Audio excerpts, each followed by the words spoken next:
Знаеш какво ма дразни? Че какво му е човека?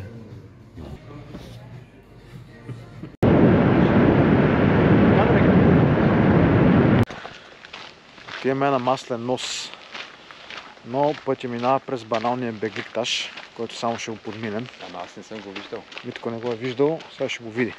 Да. Има много хора, днес е топло, слънчево, уикенд, така че ще е интересен ден. 10 лева беседа на български език. Вече сме на Бегликташ. Малко да разгледаме и ще продължим към Маслен нос, който ето там, където са уния хора, нататък продължават към скалите. Отива на скалата да минеш, нали? Да. Той ще пробвам. Оставяш раницата. И ще оставиш, защото няма да мога да мина.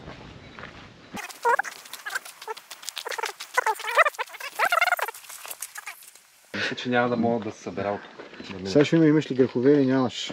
Не мога.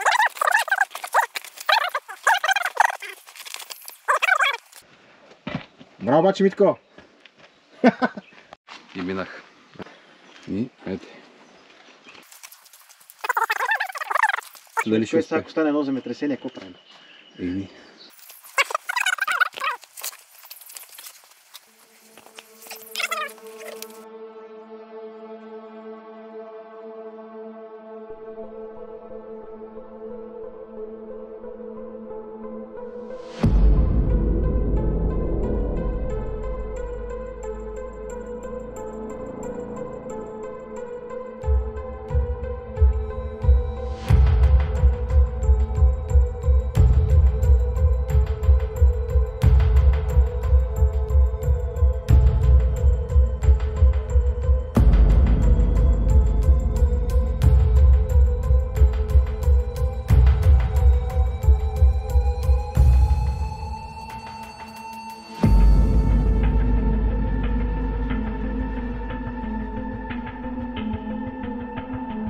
Това е вече малко след светилището, търсим просто пътеката за Света Параскева.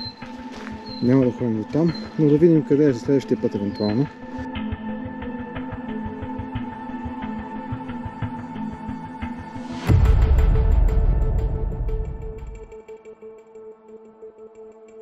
А сега се върнем обратно към светилището, завъртим там да се види. И ще хванем официалния път за Маслен нос. Ето това е дървото. Даже има маркировка. Има маркировка, бял с червено мисля, че беше, да. Да.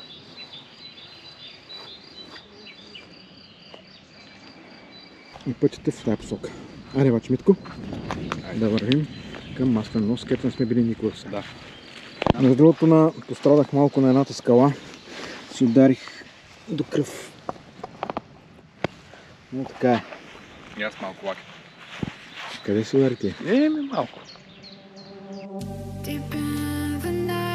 Внимай, паяк. Внимай, стой. Да. Е така ще.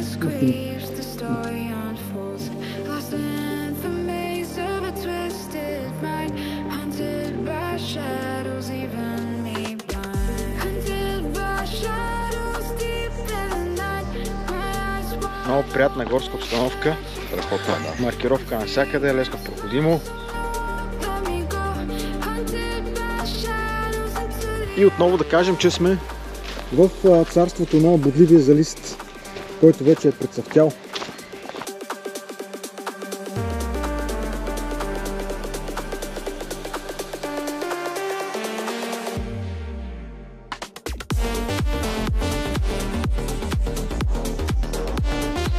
Вече се прокапват първите миризми на курорт.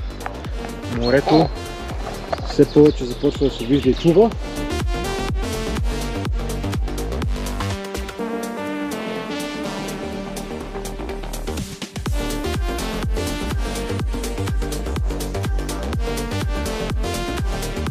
Ами тук фанахме първото отклонение, което ни води към скалните образования и Тюленовата пещера.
Достигаме до Маслен нос, тук вече е военна зона и не може да се влезе.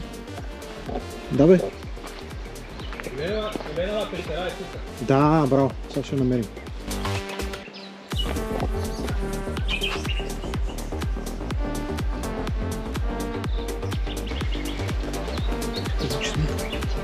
Ето къде ще е тюленовата пещера.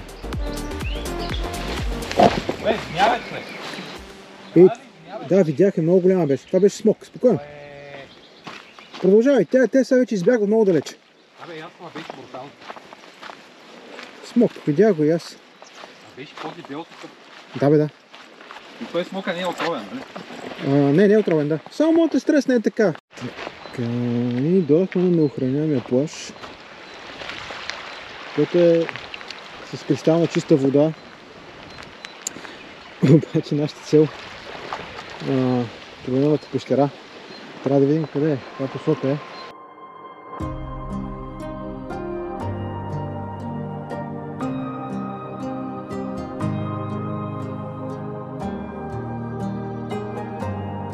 Това е заведението. Ето, също не работи. Сигурно скоро ще отвори врати.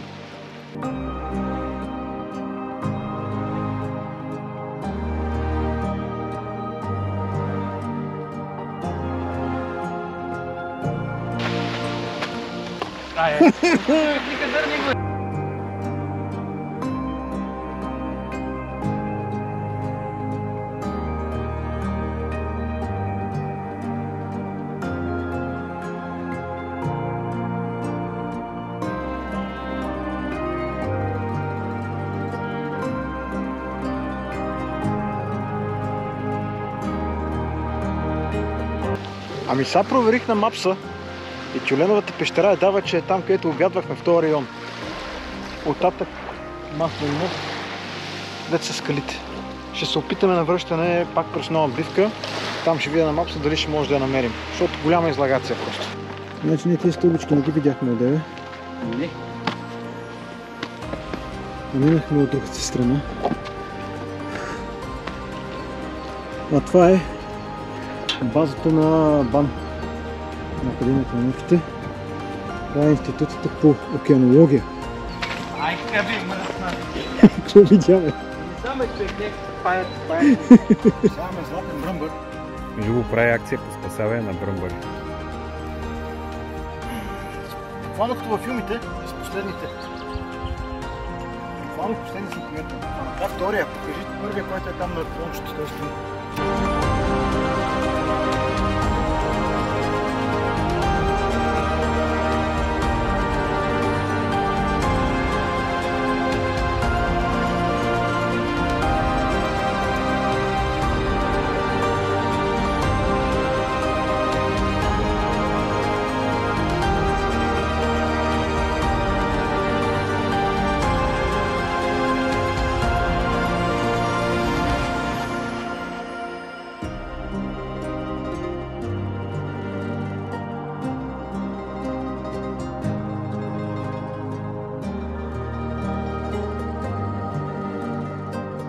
Не остана батерия за дрона, да я снимаме с дрона.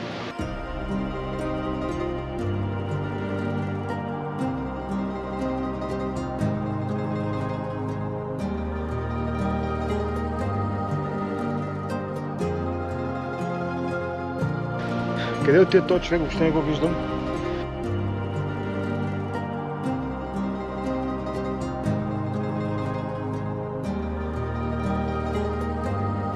Тук е направо невероятно място. Хем гора, хем море, хем скали, просто... Кое ти хареса най-много? Е, това цялото. Самия Маслен нос, цялото...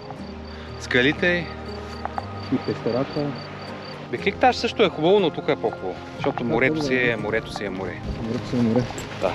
И следващия път ще видим къде ще ходим. Но има още няколко пътеки в този район. Примерно до залива Света Анастасия, устието на река Ропотамо. Аз съм повече точно за така, където е хем гора, хем море. Не са си взели от треньорския щаб на сините и затова е и цялата тази катастрофа, която представлява Левски през първото по време. Ударът е психологически много голям за сините и треперат естествено да не се качат и на по-обиден